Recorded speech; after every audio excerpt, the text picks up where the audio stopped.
Fast travel is a mechanic in games that not only has a functional purpose, but also serves as a way to create pacing within a story.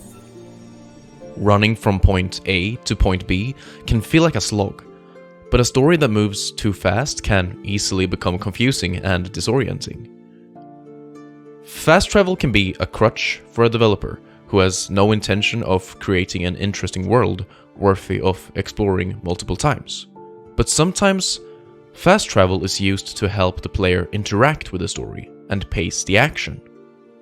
Sometimes, fast travel is necessary. The fast travel idea is commonly seen as closely tied to video games, but the truth is, fast travel exists in movies, books, and even music to some extent. Media that tells stories uses so-called fast travel to minimize the time spent on boring stretches and maximize the amount of fun and intriguing action. Now, some might say that it's not about the destination, it's about the journey. But I'd argue that fast travel is part of that journey.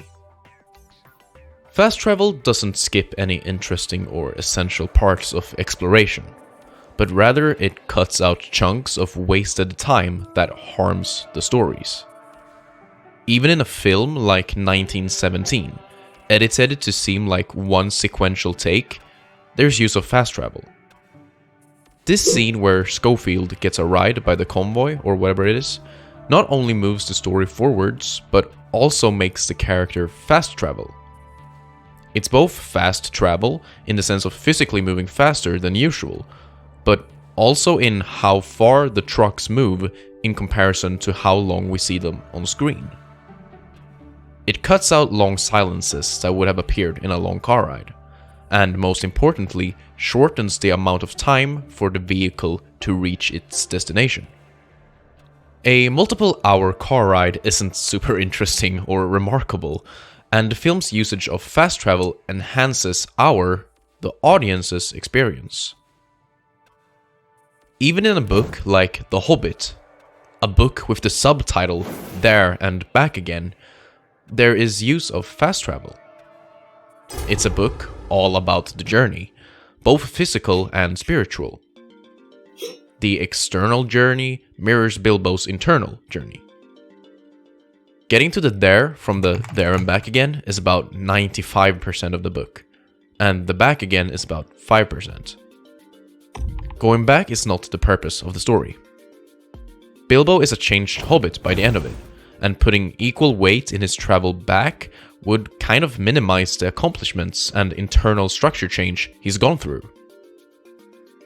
After the large battle, the loss, the grief, the fast travel back implies Bilbo's newfound confidence and shows how he has toughened up since the beginning of the story. Now, this might be a bit of a stretch, but even in songs we can find fast travel. Not only can an artist, through lyrics, create a story that moves forwards and backwards in time, but because of the length of songs, often an artist has to use fast travel to reach a new point within the story to have their song reach their desired conclusion. Even a song's genre, tempo, and structure can change through fast travel. If a song starts out slow and with a simple piano, but then suddenly introduces a fast solo on an electric guitar, in a sense, it's traveled from one expression to another. This would create a different feeling from having, say, a fill, a bridge, or a slow ramp-up of different instruments and a faster tempo. In games, fast travel fulfills multiple purposes. It's a tool for pacing the story, replayability, and exploration. The mechanic exists in many different genres. Metroidvanias, open worlds, platformers. In Metroidvanias like Ori, Hollow Knight, or Yoku's Island Express, you can only fast travel to and from specific spots. In Ori, it's the Spirit Wells. In Hollow Knight, it's the Stag Stations. And in Yoku's, it's the Beeline. These worlds are designed in such a way where the lines, wells, and stations are placed in key locations that give you immediate access to larger areas of the map.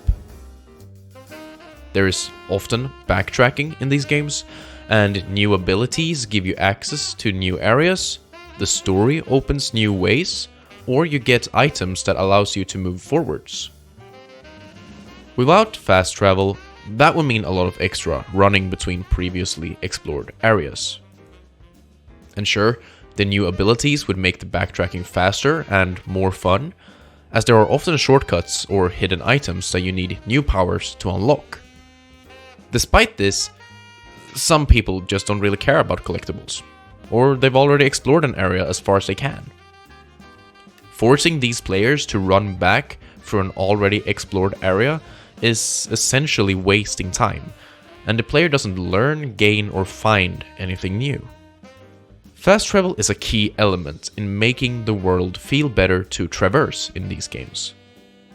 Don't get me wrong, the worlds are fun to explore, but the wells, the beeline, and the stag stations, they're part of the grander world building and impacts how we perceive the universe we are put into.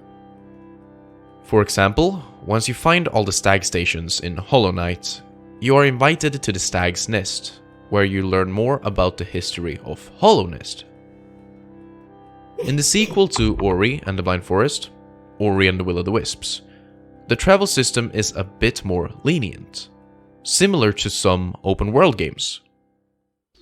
In an open world like Breath of the Wild, Elden Ring, and to some degree Ori 2, fast travel is available through the map and allows you to travel to a specific spot that you've already discovered. In these large-scale games, you can fast travel from anywhere on the map. There's no need to reach a station or anything like that. A common theme for many of these games is the idea of unlocking the fast travel spots. In Elden Ring, you need to touch the sites of grace. In Breath of the Wild, you have to activate towers and shrines. And in Ori 2, you still need to reach the spirit wells. Removing the requirement of being at one of these spots to be able to use the fast travel system is healthy for these games. There's a lot of items to find, many areas to explore, and an abundance of secrets or hidden things to figure out. The sheer size of these games need all these little things to work and be interesting for the player. But the fact that it's okay to miss some stuff without losing out on the overarching story or enjoyment is what makes these games have us wanting to come back to them. Imagine it being the first time you encounter a dungeon in Elden Ring, find a shrine in Breath of the Wild, or a difficult platforming puzzle in Ori. Now imagine being forced to complete these puzzles or dungeons instantly, because otherwise you have to run all the way back just to try it again. That would take multiple minutes of just running along paths you've already explored, and could make it so people either completely skip large chunks of the games, or even quit them. Games like these would have been so much worse if you had to do these things the first time you encountered them. It helps new players to move forward and continue with the game, and for a person replaying the game, it gives them the choice of either exploring more in depth or completely cutting out chunks they feel are unimportant to their experience. With fast travel, a player doesn't have to worry about completing a hard task at the first encounter, or worry about coming back later, as it's easy to just use fast travel. Even in some games more focused on individual levels, there can still be some sort of fast travel.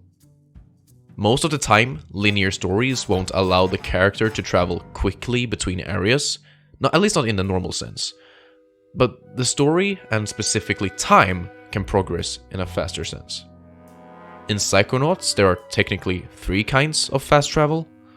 The fast travel across the main hub area. A fast travel system, it's a talking, well, I guess cart ride. The fast travel between the mines, which represent levels.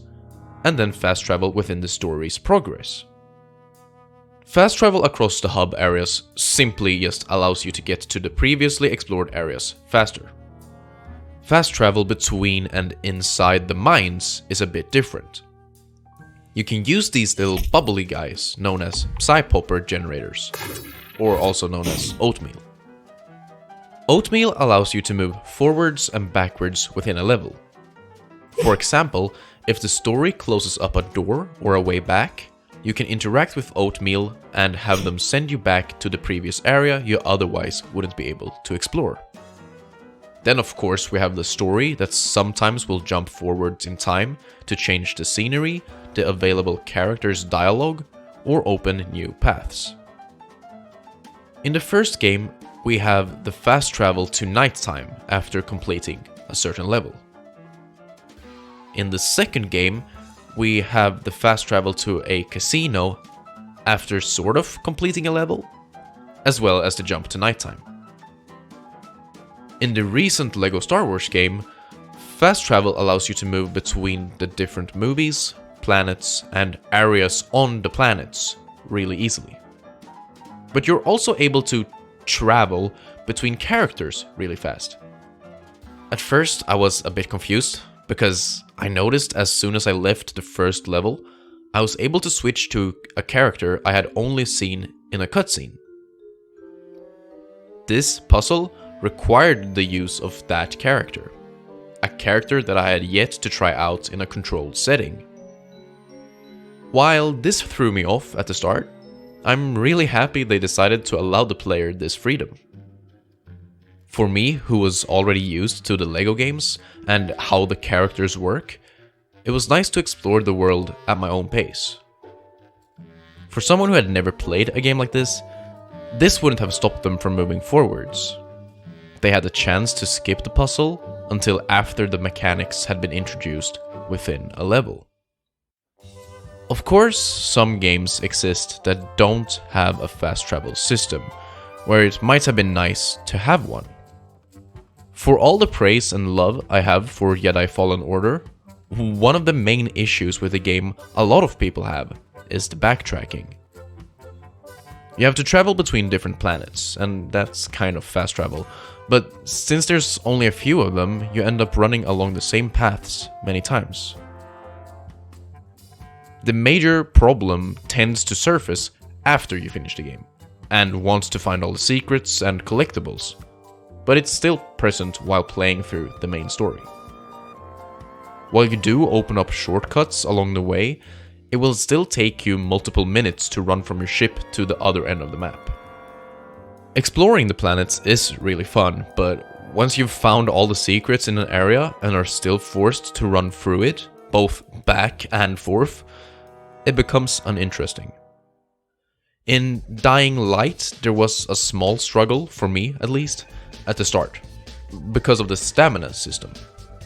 Now, I realize you're supposed to train, level up, and gain more stamina, but the experience for me as a new player isn't the best. It also doesn't help that the city, in and of itself, isn't as interesting of a place to explore or actually move through as the more thought out tutorial. Then we have games where the fast travel, for me, doesn't enhance the experience quite as much. In The Witcher 3, there is a fast travel system in place, and if you use it and enjoy it, then the more power to you. But for me, it doesn't quite work. The first time I opened the fast travel map, I had no clue of where any of the fast travel points were in relation to any of the areas I had already explored. Now, this is a part of a broader issue I have with the game, but personally, I'd rather have a fast travel system that serves a further purpose. To me, The Witcher's fast travel was purely there to cut out travel time. Not to allow you more time to explore, but just because traveling from one point to another isn't very fun. Since you technically don't need to interact at all for a large portion of travel, it's harder to make connections to the world. Not only mental connections that help you orient yourself, but also emotional. In Röki, which I highly recommend by the way, the fast travel once again feels a bit weird. You have a central hub from where you can travel to each area. But if you want to move from one area to another, which you want to do quite often, You need to fast travel to the hub first, before being able to travel to the final destination. In the grand scheme, it's fine, and there are lore reasons as to why it works this way. I just personally feel like there's barely any point in going back to the hub, and I would rather just be able to reach the final destination without the intermediary hub. In the area right after this, they fix this by having the different routes be shorter and using shortcuts, allowing you to quickly move around the area. Fast travel can be implemented in ways that enhance pacing, gameplay, and story. The fast travel system can be part of a game's world building, a tool for exploration, and increase accessibility. But fast travel can also be implemented as a band-aid for games with uninspired movement, travel, or worlds. Sometimes a game could be enhanced by implementing a fast travel system. It's necessary to respect fast travel as a tool for game makers to tell their story. You really should fast travel to the subscribe button and explore the like button. Feel free to share your thoughts in the comments as well. My name is Turtle-kun. Remember to eat well, sleep well, and I'll see you in the next video.